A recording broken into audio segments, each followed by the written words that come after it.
Christmas is supposed to be the most wonderful time of the year.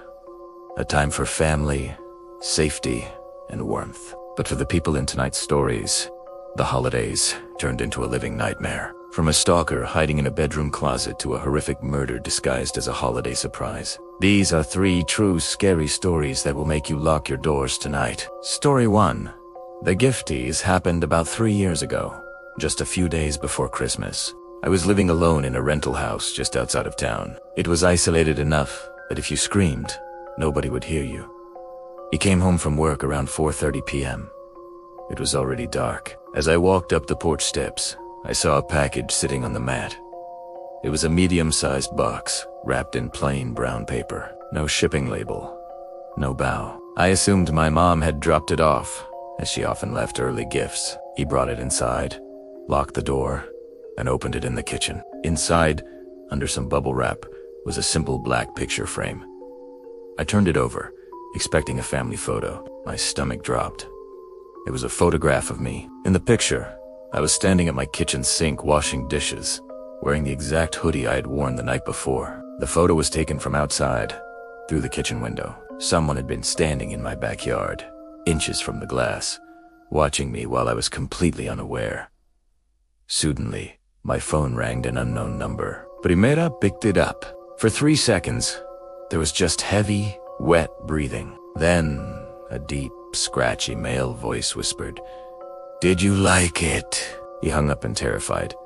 I went to call 911. Crashed the kitchen window, the same one from the photo shoot. A rock the size of a baseball landed on the floor. Wrapped around it was a note. It read, "I have more panics at in." I ran into the hallway and dialed 911.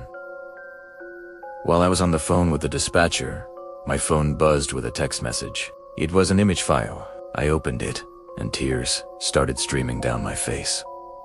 This photo wasn't taken from outside. It was taken from inside my bedroom. It showed me sleeping in my bed.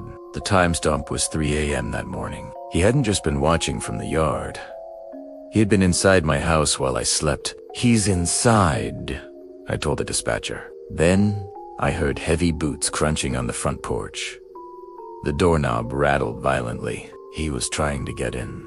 I ran upstairs and locked myself in the bathroom with a bottle of bleach as a weapon. Downstairs, I heard the front door frame crack and splinter as he kicked it in. "I know you like the pictures," his voice called out from the bottom of the stairs. "I want to take one more." Face to face and hoosed as his foot hit the first step. Sirens flooded the house with blue and red light. The intruder ran out the back door and vanished into the woods. The police never caught him. But what they found in my house made me move out the next day. In my bedroom closet, hidden behind my winter coats, they found a sleeping bag and empty food wrappers. He had been living in my closet for 3 days, watching me, waiting. The package on the porch was just his way of letting me know the game had started. Story 2.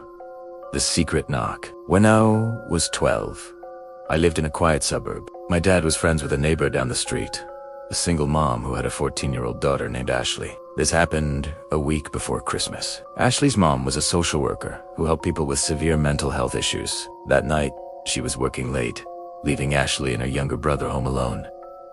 My friend Rob was over there hanging out with Ashley. Around 8 p.m., they heard a knock at the door. It wasn't a normal knock. It was a specific rhythm tap. Tap, tap, tap. That was the secret knock Ashley's mom used when she forgot her keys. Ashley jumped up, thinking her mom was home early. Rob, not wanting to get in trouble for being there without a parent, scrambled out the laundry room window and ran home through the snow. He thought he had made a clean escape, but it wasn't Ashley's mom at the door. From what the police found out later, a woman had been stalking Ashley's mom. She was the sister of one of her clients and had become obsessed, blaming the social worker for her family's problems. She had watched the house long enough to learn the secret knock. When Ashley opened the door, the woman forced her way in. Ashley's little brother heard the attack and managed to run out the back door to get help from neighbors. I remember waking up to the sound of sirens. It looked like every cop car in the county was on our street. The details that came out later were horrific. The woman hadn't just murdered Ashley, she had decapitated her. The police initially couldn't find Ashley's head. The living room was decorated for Christmas, with a tree in the corner and presents piled underneath. When they searched the scene, They found Italiano. The woman had wrapped Ashley's head and hidden it among the Christmas presents under the tree. My friend Rob carried the guilt for years, thinking he should have stayed to fight. But the woman had a hunting knife. If Rob had stayed, there would have been 2 bodies in that house instead of 1. Story 33. 4 years ago, I decided to surprise my wife and 5-year-old daughter by cutting down a real Christmas tree from the national forest. He took a half-day off work and drove my truck up into the mountains. I found a secluded service road and walked about 15 minutes into the woods until I found the perfect fir tree. It was dead silent, except for the sound of my saw. 10, I heard a crunch. Snow compressing. I stopped sawing. Silence.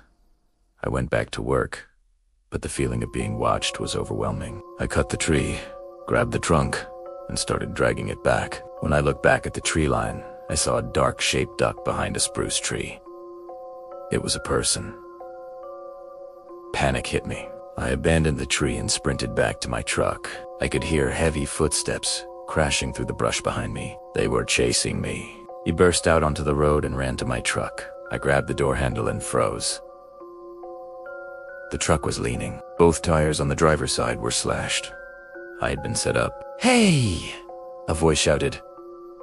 3 men were walking toward me from up the road. They were wearing camo jackets and black ski masks. The man chasing me from the woods stepped out, also masked. I was surrounded. "Take the truck," I said, holding up my keys. The biggest guy didn't speak. "He just tackled me." They beat me into the snow, kicking my ribs and punching my face. When they were done, the big guy ripped my wallet and phone out of my pocket. "Unlock it," he demanded. He didn't check my bank app. He went straight to my photos, then my contacts. He pulled out my driver's license and read my address out loud. Then he turned my phone screen toward me. It was a picture of my 5-year-old daughter, Leah. "Cute kid," he said. "Goes to Creekwood Elementary." Right. My blood turned to ice. I begged them to just take the money. He leaned in close. "We're keeping the phone and the wallet. And you aren't going to call for help for at least an hour. If you go to the cops, we know where you sleep. We know where Leia goes to school." They got into a rusted SUV and drove off, leaving me bleeding in the snow. He walked 3 miles to get help. I never called the police. I told my wife I slid into a ditch and lost my phone. We moved to a different state 3 months later. I couldn't live in that house, knowing that somewhere out there, 3 men knew exactly where my daughter slept.